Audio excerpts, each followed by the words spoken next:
અમદાવાદમાં વરસાદ બંધ થયા બાદ પણ હાલાકીના દ્રશ્યો સામે આવી રહ્યા છે। 4 દિવસ બાદ પણ ગુમાની સોસાયટીઓમાં જળભરાવ યથાવત છે। કળશ વિહાર 2, ઋષિકેશ અને વણકરવાસમાં હાલાકી પડી રહી છે। વરસાદી પાણીનો નિકાલ ન થવાની વર્ષો જૂની સમસ્યાથી મુશ્કેલી પડી રહી છે। સેદ પાણીમાં મચ્છરોના ઉપદ્રવથી રોગચાળો વધવાનો પણ ભય છે। મચ્છરો કરડવાથી ડેન્ગ્યુના કેસ નોંધાયા હોવાનો રહીશોનો દાવો છે। વરસાદી પાણીના નિકાલ માટેની વર્ષો જૂની સમસ્યાના નિરાકરણની સ્થાનિકોની માંગ।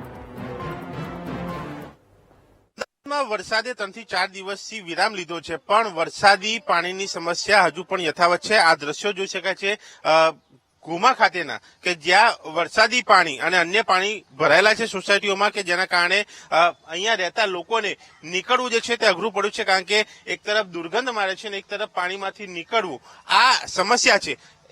કળશ વિહાર 1, 2 અન્ય સોસાયટી, ઋષિકેશ સોસાયટી, આ અલગ અલગ સોસાયટીઓની આ સમસ્યા છે કે જ્યાં વરસાદી પાણી ભરાતા લોકો પરેશાન છે। બેન, આપ શું કહેશો, શું તકલીફ પડે છે? બહુ જ ગંદકી થાય છે અને બહુ જ તકલીફ પડે છે આવવા જવામાં। કેટલા વર્ષોથી જાવ? આવું તો 4-5 વર્ષથી છે। શું કોર્પોરેશન શું કરે?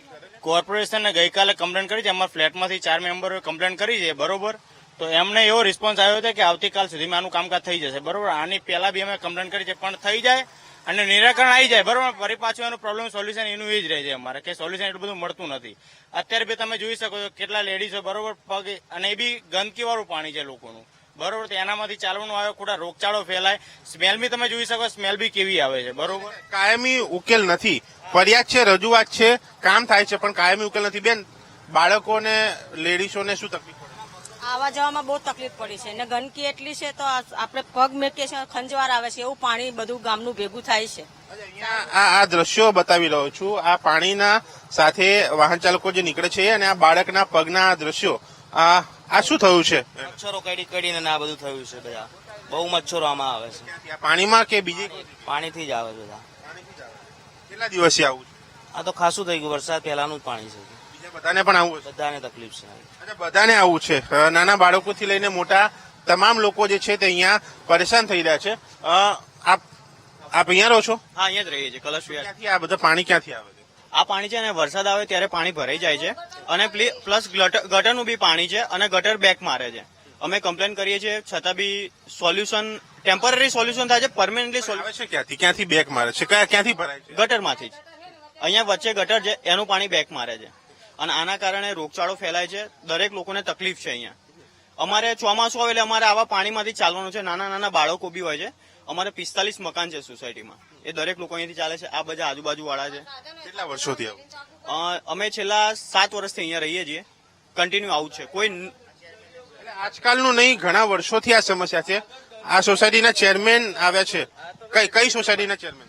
આ ચેરમેન કળશ વિહાર ફ્લેટના। શું તકલીફ છે? ગટરનું પાણી બહુ જ ભર્યું રહે છે અને લોકો એટલા લગભગ 5 થી 7 ઘરોમાં ડેન્ગ્યુ થયેલો છે, બહુ બધા બીમારી ફેલાય છે।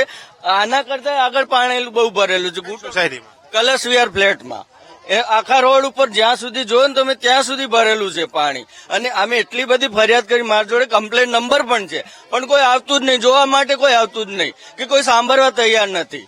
ફરિયાદ છે પણ કોઈ આવતું નથી, આ સ્થાનિકોના આક્ષેપ છે, નારાજગી છે તંત્ર સામેની। અને જે પ્રકારની અહીંયા આ વિસ્તારની પરિસ્થિતિ છે, 3 થી 4 દિવસ જો વરસાદ બંધ થયા હોય અને વરસાદી પાણીનો, અન્ય પાણીનો નિકાલ ન હોય તો સમજી શકાય છે કે કેવા પ્રકારની વ્યવસ્થા, વહીવટી તંત્ર કેવા પ્રકારનું કામ કરી રહ્યું છે ને। આ એક સોસાયટીની વાત નથી, પરંતુ આસપાસની અલગ અલગ 3 થી 4 સોસાયટીની વાત છે કે જ્યાં સ્થાનિકો પરેશાન છે, જ્યાં સ્થાનિકો કાયમી ઉકેલની અહીંયા માંગ કરી રહ્યા છે, કારણ કે પ્રાયોગિક ધોરણે કામ થાય છે, પરંતુ કાયમી નિકાલની કામગીરી અહીંયા નથી થઈ રહી, જે થવી જોઈએ તે જરૂરી છે।